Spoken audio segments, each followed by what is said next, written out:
Hello and welcome to the General Games Legacy event. This is the top 4 currently. I'm Marcus. I'm in the booth here with Graham, who has just knocked out of the top 8 himself. I was on Dragon Stompy versus Esper Miracles and had a few untimely forces. Yep. So at the moment we're watching the semi-finals. As said, it's Thomas Sullivan versus Lukas. I'm not sure his last name. Yeah, I'm not sure Lucas's last name. So we've had Lucas on camera, Lucas DM. We've had Lucas on camera previously in this tournament on Ant. And also, I don't believe Sully's been on camera yet, but he's playing a nice strong Eldrazi Stompy. Oh, no, of course, yes. Tom Sullivan, of course, was on camera last round. I apologise, and he won that one 2-0, quite convincing. He is on the Eldrazi Prison / aggro deck, whereas Lucas is playing Ad Nauseam Tendril Storm, which is traditionally a very favoured match for the Eldrazi because they've got a lot of lock pieces, which doesn't treat the Ant player very well. Yeah, of course, and they can get them out quite quickly. That as well. The other card that is very good in the matchup is Thought Not Seer, just giving them information at the same time as providing a course. clock. Yep. Yeah, like the there's certain cards that Thomas could be. It's not a bad start. The duress there could hit something quite important here. There we see the hand. So Sully's kept a very lots of big creatures in it, but not a lot of things which do much in the matchup. I'm not sure if he knew what he was playing against beforehand based on this. The best doesn't actually hit anything in the hand, which is good for Sully. I mean, look, Lucas here's it's weird. You'd be happy to see that there's nothing in the hand you're worried about, but at the same time, missing completely means that you're at the mercy of Tom's draws. That's true. The moment it's a question of from Sully's side of whether he wants to turn off some of the mana and play the Wasteland next turn versus pitching the Simian Spirit Guide and running out of Thought Not Seer to get his clock online. Yep. So now Lucas playing with... there's all cards he's seen. Nothing he could have done about this play. So now Lucas is... He has to consider now try to think ahead, I guess, and try and consider what Tom's going to take and what his lines would be based on that. At the moment, I think the Cabal Therapy is a very important card because it can slow down what Sully's doing. Yep, of course. He's still trying to sculpt his hand to get to a good position where he can actually start to storm off proper. But if he loses the Past in Flames here, it puts him at a severe disadvantage because he loses quite a few of the Lion's Eye Diamond plays that he could play to turn on Infernal Tutor and then go off in that particular direction. His win cons definitely lessen. Taking the Cabal Therapy would be interesting. I mean, so I don't think that the Cabal Therapy is something that you take, but it's something you want to keep in mind. Of course. It's a toss-up between taking, I think the Ponder is the best option in terms of hand sculpting versus the Preordain, and if you just want to shut off his ways that he has to win, then you take the Past. I mean, so what? So Tom can take the Ponder and then maybe follow it up next turn with a Wasteland, and it becomes quite hard for Lucas to play while Tom is basically curving out. That's right, and he only has the one land. He's missed the land drop, so mana is very important at the moment. Sully looks like he's looking at the Cabal Ritual instead. Looking at the Ritual? Worried about maybe future turns? Exactly, so Storm is always a cross between rituals and being able to draw exactly what you want. So you can Storm, and that gets you to a lot of mana very quickly. Yeah, of course. The other card that we haven't mentioned in the hand so far is Reign of Filth, which lets you sacrifice a land to add a black mana to your mana pool. Yeah, definitely. Just part of the Storm package. And he ends up going with the Cabal Ritual. Takes the Ritual, okay. So just worried about that access to lots of mana quickly. That's right. So passes the turn off. Didn't see what Lucas drew there. Don't believe it was a land. It was a Brainstorm. It was a Brainstorm. Okay, so obviously pondering, looking for his second land drop. Looks like he missed. Well, that's going to lead to a shuffle if he doesn't have it because he cannot let that go ahead with the Wasteland on the field there and doesn't want to be definitely Ponder. He's a bird with a broken wing if he goes into the next turn with it missing a land drop. It looks like the card that Sully drew was a Warping Veil, and that can hit a lot of important cards if he holds it up, and it's not something that Lucas is necessarily going to be expecting out of a deck that mainly operates at sorcery speed. Yeah, of course. So Warping Veil being the Eldrazi counterspell? That's right. So it can counter a sorcery spell, it can make a 1/1 which you can sack for 1 mana, or it can exile a creature with 1 power or toughness. Okay, yeah. So obviously the most powerful mode in this matchup would be the countering a sorcery speed. That's right. I think that's the only relevant mode it actually has in this game. It's going to counter most the Ponders and Preordains, the Infernal Tutors, and Past in Flames if he decides to go down that route as well. Yeah, definitely. Very welcome draw, I'd imagine, from Tom. That's right, and it looks like Lucas has missed the land drop. Yeah, so Lucas has missed the land drop. Look, Tom, he's got to seriously be considering the Wasteland here. I don't think there's any reason why you wouldn't make that play here. I mean, it definitely would feel like it's a free win. Not necessarily a free win, but definitely it becomes, your opponent's going into their turn 3 with 0 land in play, 0 permanents in play. Next to nothing that they can do to draw out of this. With, no. 4-turn clock on the board as well. Exactly, yeah, and with the clock, yeah. Yep. So there's the aforementioned Wasteland. Tom, Sully doesn't have to do anything special here. He's just going to swing in each turn, and Lucas has to hope to hit. What are you hoping to draw here? So you'd need to hit probably a fetch land to try and avoid any future... misses the land drop again. To avoid any future wastelands you might draw, and then curve that into a ponder and hit a ritual off that. Yeah, but I mean, even off the one, even with the 1 land, I don't think the deck can go off 1. Usually not, and I think if he plays the Preordain here, if he does hit a land, I think Sully's best line is to just counter that immediately, just stop him from doing anything. Yeah, of course. Just continue the essential lock you have in play between your opponent drawing no lands and you holding up a...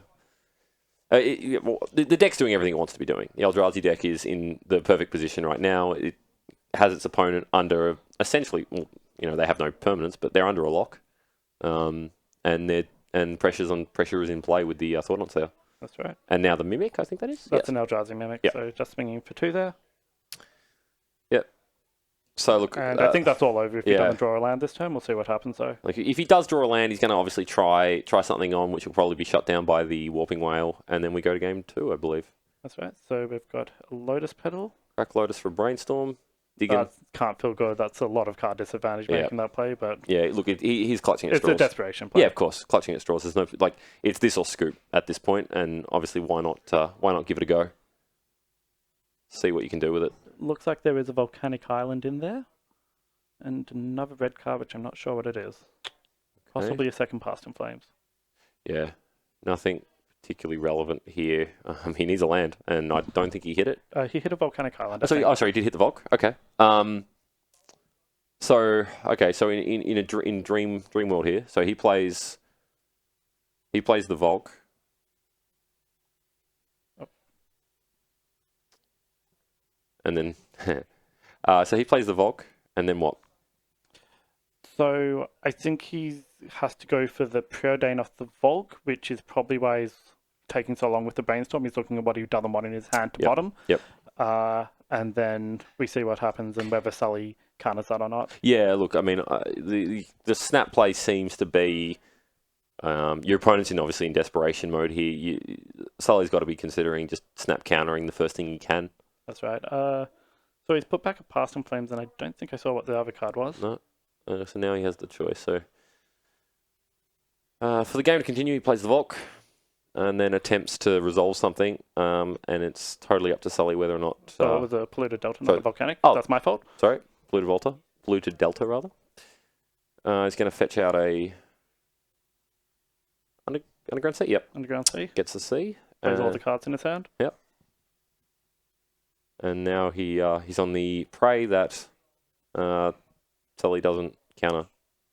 Sully doesn't have a lot of things that he can actually do to interact yet. So he's got the beat stick, but if he doesn't put down something like a Chalice of the Void or some sort of Thorn, then Lucas does still have the ability to just go off from what he is. He's cut off from the Ad Nauseam line because he just doesn't have enough life there, but there are definitely things he can still do. Yeah, of course. And he's got 2 or 3 rituals sitting in his hand at the moment as well. Storm was being countered. Storm was at 4, but there's the Warping Whale hitting the Preordain. And Lucas with nothing left to do that turn, shifts the turn back. I think it's up to Sully to make the winning move here. Yep. And that's it. And that's game one. First game all over. So yeah, unfortunate draws, I think, there from Lukas. Doesn't hit the lands, basically. Just is left floundering. And Thomas Sully with the powerful opening. Big creatures, but definitely rewarded. The Wasteland paid off there, and in the end didn't need his chalices, didn't need the thorns, just was able to win the good old-fashioned way. So we're now going into the sideboarding.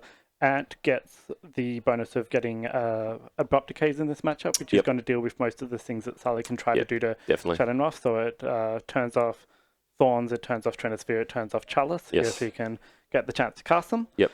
Whereas Sully looks like he's bringing Sphere to Resistance, I just saw, and Leyline of the Void. Yeah, so just more stuff to slow. So more stuff to slow down the Storm deck. The Leyline would very powerful card. Obviously, turns off a significant amount of the win cons. Oh well, a good 50% of the Death and Taxes. Sorry, Ant deck rather. Turns off all the past inflamed lines.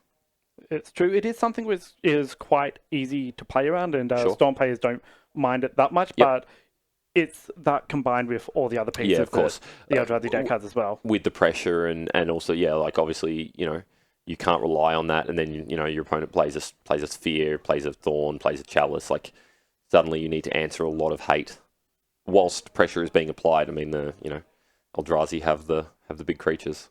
I'm not sure of the exact build that Lukas is playing in terms of the Ant list, but there is what's called the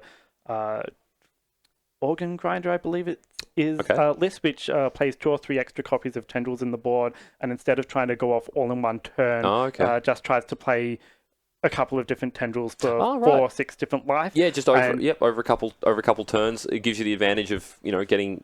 Obviously, Tendrils being a drain, you get the life back. That's right, and it's because you're playing against something like this, you're not going to be able to do a full Storm, so it means that you can just play 2 or 3 spells and then do again next turn and not have to go all in. Also, and the life gain being super relevant in the matchup. Being able to gain 6 or 8 life in a turn gives you another turn.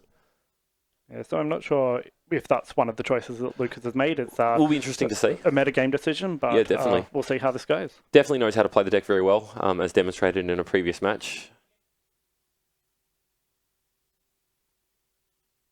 Okay, so just from the table, we've found out that Lukas has brought in Hurkyl's Recalls and Abrupt Decays. And that's once again going to hit those same 3 cards which we've mentioned before of Trinisphere, Sphere of Resistance, and Chalice of the Void. Just hitting the hate pieces. So not playing the Organ Grinder list you mentioned, which sounds really cool actually. Is that just a straight up medical, right? Like you'd be playing that. I believe it's usually gets played when you're against miracles and everything's getting countered is one of the main metagames that you'd bring that into. Yep. And Sully's just strengthening what he's already got there. I'd assume that it'd be taking out some of the upper parts of his curve because there is still the chance that you want to be doing as much as you can early as well. Was I right in seeing an Oblivion Sower in his... So he plays 4 Oblivion Sower in the deck, which is just you get more mana more quickly. Yeah, of course. So players have presented decks. They are drawing their first 7. What have we got? A lot of shiny cards in Sully's hand. So there looks like there's 2 Leyline of the Void, an Eldrazi Temple, a Warping Bell, a Crucible of Wells, and an Eldrazi Mimic on Sully's side. And there's a Past in Flames, a couple of land. I think that's Preordain and a Infernal Tutor on Lukas's side. So he doesn't have a quick hand, but he has the ability to filter to what he wants quite well. Yeah, of course. So it's interesting here. Does not sure if they've kept. Looks like both players have kept. Sully obviously keeping on the power of the Leyline of the Void. Somewhat of a risk. I mean, he's going to immediately go down to 6 cards. And plays both. Go down to 5 cards. Am I right in assuming that Leyline of the Void is a may? You may play it in your opening hand? So you may put it in play, you can keep it in your hand, but there's no black sources in Sully's deck, so he doesn't have the option of actually playing it if he keeps it there. Opening hand or bust. So the Temple gets out the Mimic nice and quick. Blasting through the first few turns here, nice and quick. So we got a fetch and a basic in play for Lukas. The fetch, nice, against the Wasteland. And we've got a Chalice of Void coming down on 1, which is going to take down a lot of what Lukas is wanting to do. Yeah, that's going to slow him down a lot. All of his cantrips and filtering. There doesn't seem to be too much pressure on Sully's side, just the one Eldrazi move, but that can occasionally get very big depending on what gets paid. Yeah, exactly. Exactly. Potentially a lot of damage coming out. So Lukas not under any immediate pressure to do anything here. Just going to be looking to draw more cards if you get a few more options in play. And that's not very good for him. He's just played a Reality Smasher, so almost put him on a 2-turn clock. We can assume that cavern there is going to be on a Eldrazi. Yeah. I don't think there's anything else you name in this deck. I've seen people occasionally name Ape just because they've got that many things out and they just play the Simian Spirit Why not? I think I saw you in one of your previous games last round. You had the Simian Spirit Guide in play. Well, at some point it just gets that desperate. Yep.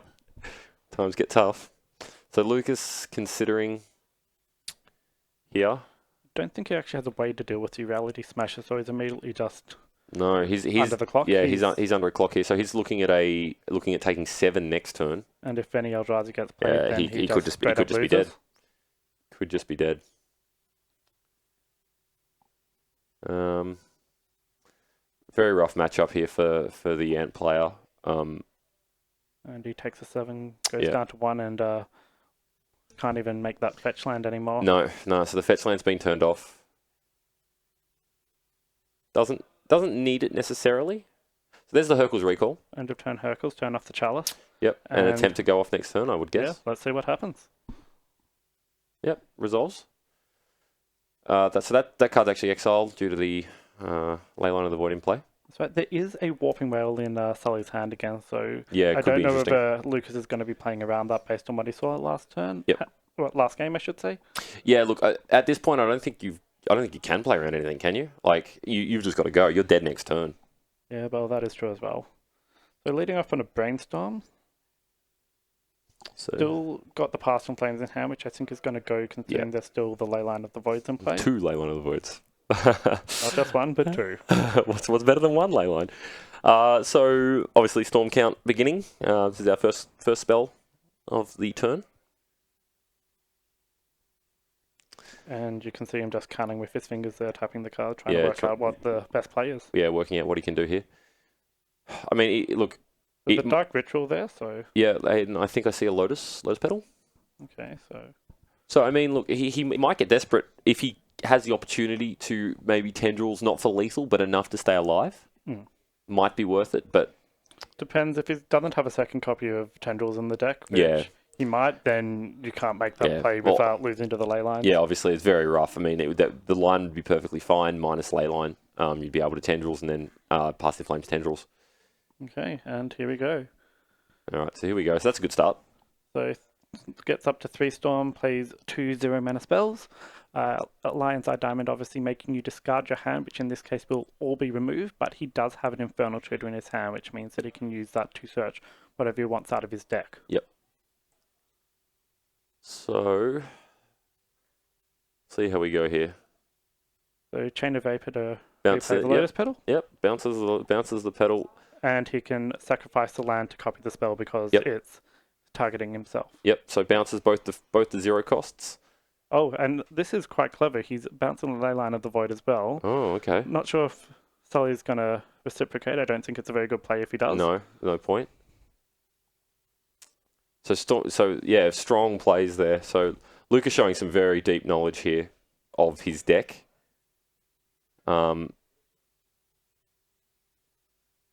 So obviously still has the Lion's Eye Diamond back in his hand, which will be played to add to the Storm count.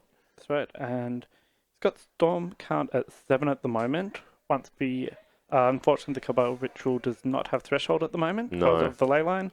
But he can go from here to the LED Infernal Tutor, which should be 9 Storm, and then Tendrils is going to be the 10th. So it's just a question if he has enough mana, which I can't imagine he doesn't. Yeah, it looks like he's going to steal this one. Very tight play.